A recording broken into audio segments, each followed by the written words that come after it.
여러분 인테리어 하실 때 제발 이것만은 하지 마세요. 안녕하세요. 드로잉 미션의 김대현이라고 합니다. 지금부터 인테리어를 하실 때 호구되지 않는 방법을 알려드리려고 합니다. 첫 번째로는 이제 소개권에 대해서 좀 알려드리려고 해요. 소개권에서는 한 두 가지 정도가 있는데, 첫 번째가 이제 크게 부동산 소개가 있고, 두 번째로는 이제 지인 소개가 있으실 거예요. 근데 이제 첫 번째 부동산 소개 같은 경우가 제일 안 좋은 경우인데, 부동산 같은 경우에는 소개시켜주는 업체에게 그 일정의 수수료를 받습니다. 그러다 보니까 그 수수료를 받기 위해서 어떻게 해서든 아마 잘하는 업체라고 어필을 하게 될 거예요. 그러다 보면은 이제 고객님과 소통이 잘 되는 업체, 그리고 그 원하는 대로 디자인을 해주는 업체를 선정되는 게 아니라 그 부동산에 수수료를 주는 업체로 선정이 되기 때문에 이 부분은 좀 피하시는 게 좋다고 생각을 합니다. 결국에는 이런 그 처음에 그 선택하는 문제가 공사의 퀄리티로 연결되기 때문에 이런 부분은 좀 피하심이 좋으실 것 같습니다.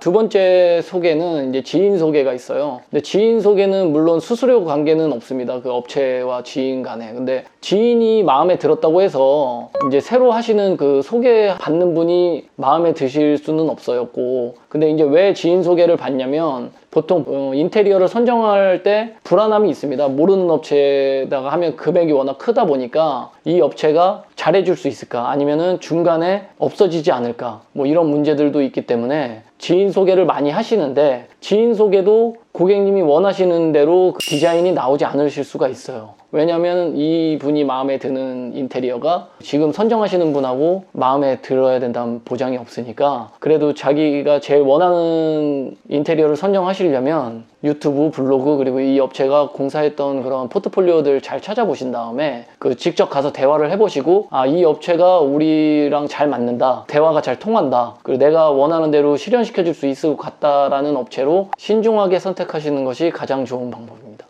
두 번째로는 추가 공사에 대한 부분인데요. 그 추가 공사 같은 경우에는 보통 고객님들이 계약을 하실 때 30평형대 기준으로 한 7천에서 뭐 1억이 나왔다. 그런데 보통 이게 중간에 진행되는 중간에 2천만 원이고 3천만 원, 또는 많이는 5천만 원까지도 더 나왔다는 얘기를 들어보셨을 거예요. 이런 부분에서 그 추가적인 분쟁이 발생을 하게 되는데, 이런 부분에서 좀 막을 수 있는 방법에 대해서 좀 알려드리려고 합니다. 일단 첫 번째로는 왜 이런 추가적인 이유가 왜 발생하냐면은, 일단 고객님들은 인테리어에 대해서 이해도가 많이 떨어지세요. 뭐 공정도 그렇고 뭐 중간에 그 작업하는 내용도 그렇고 모르시기 때문에 처음에 계약서 내용만 보고 이렇게 되겠구나 하지만 그 계약서 자체도 굉장히 내용이 복잡합니다. 그래서 그거를 뭐 전문가가 아닌 이상에는 그 계약서만 보고 우리 집 공사가 어떻게 들어갈 것인지 정확하게 머릿속에 그려지지가 않아요. 그러다 보니까 중간에 시작한 다음에 업자가 이런 거 추가가 됐다,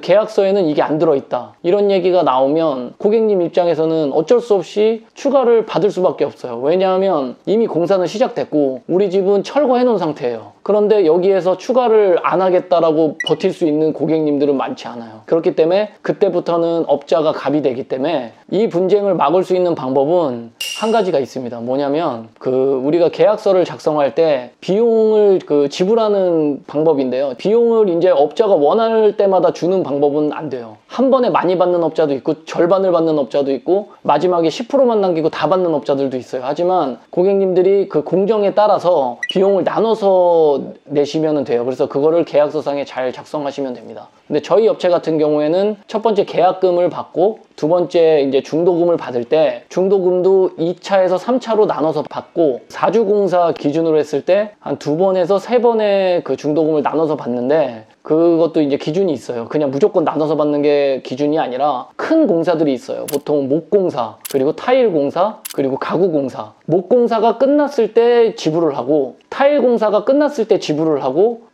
가구 공사가 끝났을 때 지불을 하는 방식으로 나누면 돈이 분배가 됩니다. 그게 이제 가장 비용이 많이 들어가는 부분이기 때문에 그렇게 나누면서 의견을 내시면 추가를 만약에 발생시키더라도 좀 막으실 수가 있어요. 왜냐면 돈이 너무 많이 업자한테 가 있으면 그 추가를 막으시기가 힘들어요. 따라가실 수밖에 없어요. 그래서 돈을 나눠서 지급하는 방법이 첫 번째로 그 추가를 막는 방법일 수 있습니다.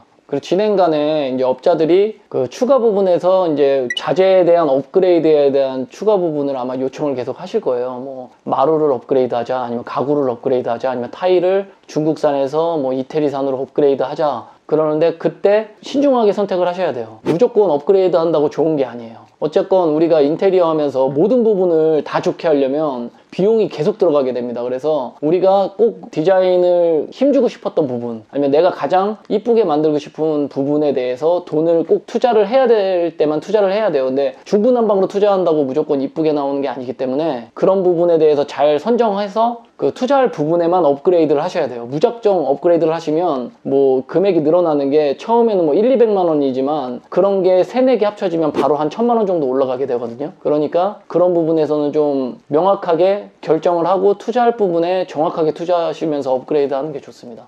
마지막으로 계산서에 대해서 좀 알려드리려고 합니다. 이게 가장 중요한 부분이라고 볼 수도 있어요.